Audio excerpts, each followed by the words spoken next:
Outlaw Sports is brought to you by Molson Canadian, made from Canada, and Rocky Mountain Barbecue, Alberta barbecue cuisine at its best.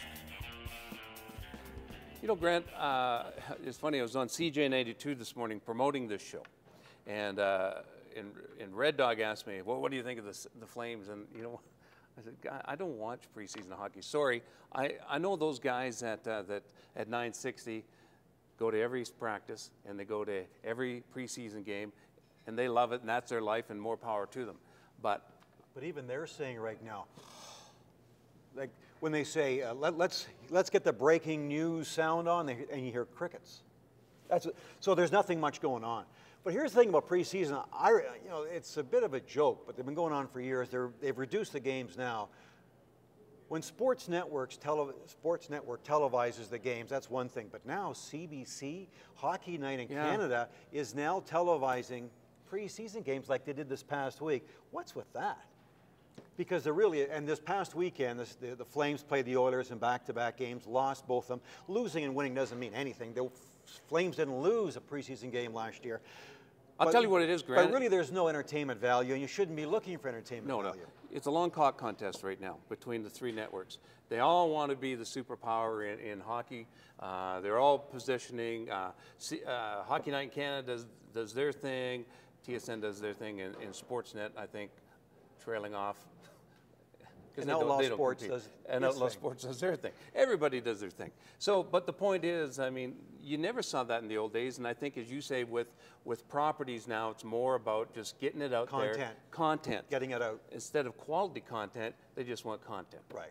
You know. Preseason games, to me, are for young guys to show that they should be on this team now or in the future.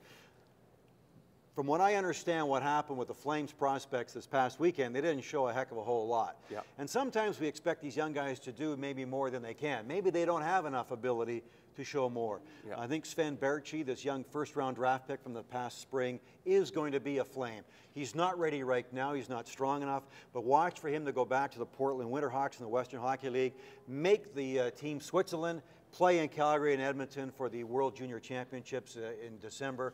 He's going to be exciting. Max Reinhart was really good at the Young Stars camp in Penticton. Pretty good here. Nagging injuries. He's going to be good too. Not this year. They say if you think Max Reinhart, don't think of a bona fide star. Think Damon Lankow 3 or 4 inches taller. That kind of player. That's what he's going to be, a good, solid player. The biggest thing, Mike, though, from this training camp, I think, for Flames fans, now you have to start wondering, is Jarome Iginla. Because he takes that special skate test they have now this year, where you just go killer for about 6 minutes with a 30-second rest after every 2 lengths, I think it is, of the ice. He practiced the next day and hasn't been on the ice for a week and a half. I think for the first couple of days, they say we're just going to rest it. It's not an important time of the season. So it wasn't worrisome. But now, I think you have to start worrying. He's not on the ice. I think the word is he won't even play in the last 2 preseason games this week. Will he be ready for the start of the season? I think that's our time to worry. Yeah. This team without Jarome Iginla and Mika Kiprasov is not a very good team. No, it's a last place team. Exactly. It is, really. It is. So to lose your star player, I'm not saying they have lost him, but they're not saying. They're not even let Jarome talk to the media right now. He did the first day.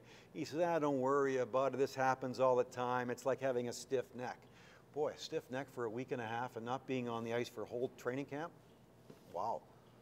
Huh. If anybody can come back and miss the regular season, it'd be him. I mean, he's always in good top shape. He missed the preseason. Pardon me, the preseason. If you missed the regular season, that would be scary. That would be a guy like Ben Fairbrother playing hockey for the Flames. You know, make one mistake, and you know what? I just get rode hard and put away wet. That's my job. Yeah, no doubt. Keep an eye on it. But if you missed the preseason game, it's not a big deal. Is that what you're going to say? Because what's your gut feeling tell you? What's your gut feeling tell you? About him? Yeah. I'm starting to worry now. I mean, I think he may have a back issue. That's what I'm thinking right now. I mean, and I don't know anything different. I didn't think that last week when he was talking on Monday or Tuesday. I thought, okay, let him rest. Maybe it's smart. Maybe it's just the Flames management saying, this guy's 34 years old. He's our star. Let's just pretend he's got an injury and we won't have to use him at all. smart. If that's the case, I think Flames management is being smart. It's a long, long season, too long, and if you can rest Jarome Iginla 2 more weeks for a longer season, I hope that's the case. I really do too. I mean, they are pointless. They don't do anything other than condition you. I don't think all games are pointless. For the young guys, Grant, as you said. Well, they used to play 10 games, Mike. Now it's down to 7 or 8. Yeah. But don't you think you have to have some? I think you should play 4. What do you think about that in the NFL? Too many. Yeah. Oh, yeah. CFL? Yeah. Well, they only play 2 in the CFL, but how about a couple of preseason games? Yeah. I think that would be smart. I think you need some. I think you need 1 or 2 to get the pace before the season begins. Yeah. You know, and I guess the fans don't like it because they have to pay for them. Yeah. I mean, stupid. Part of your season ticket package to go and see that stuff, I just can't believe it. Yeah. But networks are now televising it, and for those, anybody watch? Did you guys watch? Anybody watch? No. Because I think anybody who says they watch it are weird. Tired of going to redneck barbecues? Well, you better call Rocky Mountain Barbecue. Alberta barbecue cuisine at its best. Great tasting food, clean and efficient service. Check us out online or call Rocky Mountain Barbecue.